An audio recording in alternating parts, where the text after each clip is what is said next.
नमस्कार दोस्तों, एक बार फिर आपका स्वागत है आपके अपने YouTube चैनल अध्यात्म टीवी पर। आज जानिए महामूर्ख कालिदास कैसे बने महाविद्वान। कालिदास के जन्म को लेकर साहित्य के इतिहास में अभी तक कोई तय जानकारी नहीं है। हालांकि कालिदास के बारे में यह कहा जाता है कि अपने शुरुआती जीवन में उन्हें अनपढ़ और मूर्ख माना जाता था। यहाँ तक कि ये भी बोला जाता रहा है कि 18 साल की उम्र तक उन्हें किसी भी तरह का कोई भी ज्ञान नहीं था। उनके बारे में यह कहा जाता था कि उन्हें अपने पैर में कुल्हाड़ी मारने की आदत है।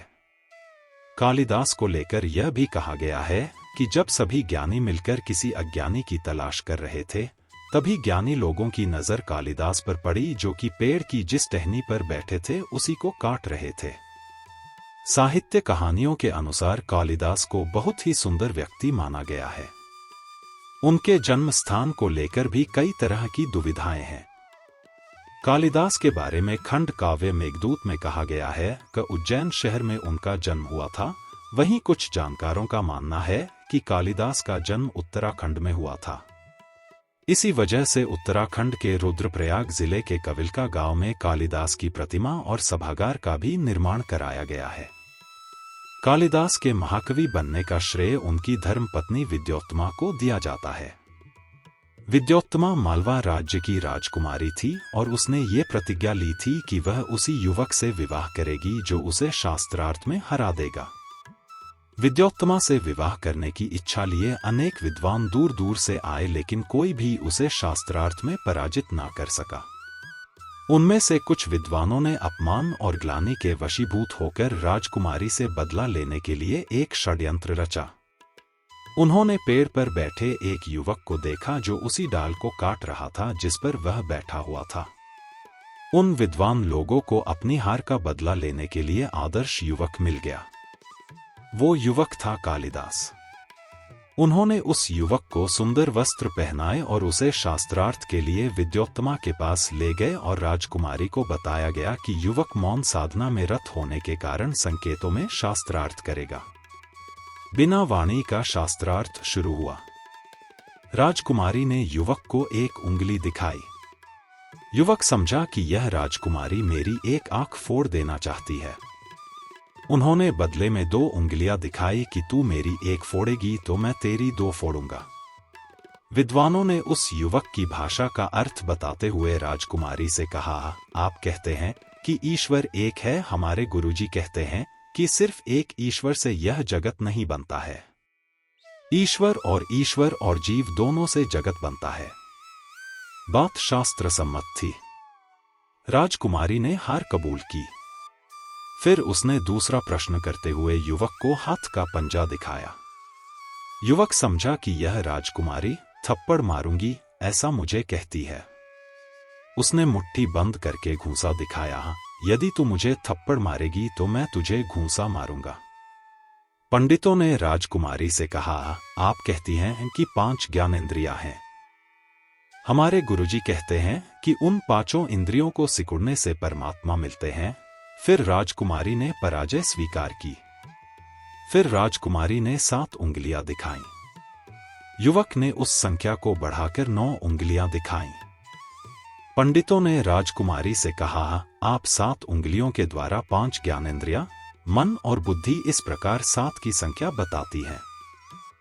हमारे गुरुजी कहते हैं कि उसके साथ चित्त और अहंकार भी गिनने चाहिए। इस प्रकार सब मिलाकर 9 होते हैं। फिर राजकुमारी सहमत थी। राजकुमारी ने जिह्वा दिखाई। युवक ने मुंह पर हाथ धर दिया, मतलब था कि यदि तू जिह्वा दिखाएगी तो मैं तेरा मुंह बंद कर दूंगा।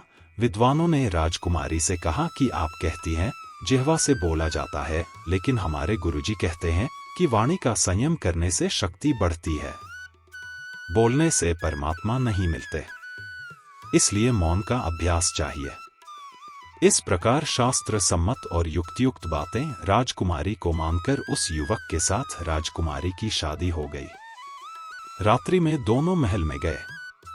राजकुमारी ने खिड़की से बाहर झांका तो बाहर ऊंट खड़ा था। उसने अपने पतिदेव से संस्कृत में पूछा, यह क्या है? संस्कृत में ऊंट को ऊष्ट्र कहते हैं। वह युवक उस शब्द को क्या जाने। राजकुमारी समझ गई कि यह तो अज्ञानी है।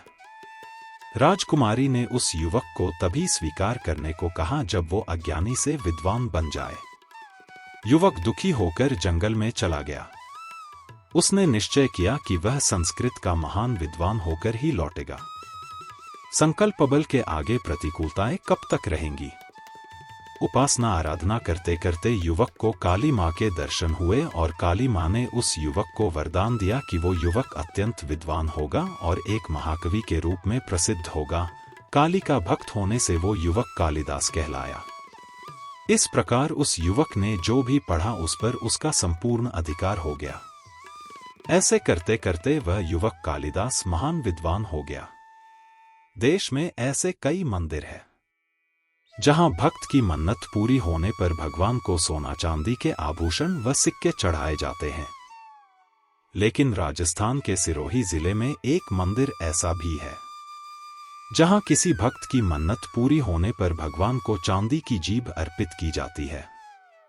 हम बात कर रहे हैं अति प्राचीन अजारी के सरस्वती मंदिर की। ये मंदिर हजारों वर्ष पुराना बताया जाता है।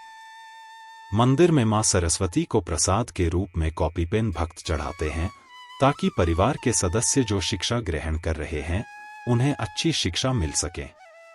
अजारी सरस्वती मंदिर का जीर्णोद्धार विक्रम संवत 628 में राजा ब्रह्मवत छावड़ा ने करवाया था। मंदिर में चांदी की जीभ चढ़ाने के पीछे भी एक पौराणिक कथा है। मंदिर की पूजा अर्चना 900 वर्षों से रावल ब्राह्मण समाज के 4 भाइयों का परिवार कर रहा था, जो अब इस 65 परिवार हो गए हैं। मंदिर के पुजारी परिवार के सदस्य मुकेश रावल बताते हैं कि इस मंदिर का इतिहास काफी पुराना है। इस मंदिर में महाकवि कालिदास ने भी मां सरस्वती की आराधना की थी। कालिदास अज्ञानी होने के कारण लोग हुए मूर्ख कहते थे। इससे परेशान होकर उन्होंने मां सरस्वती की आराधना की। मां का आशीर्वाद प्राप्त होने पर उन्होंने अपनी जीभ काटकर चढ़ा दी थी।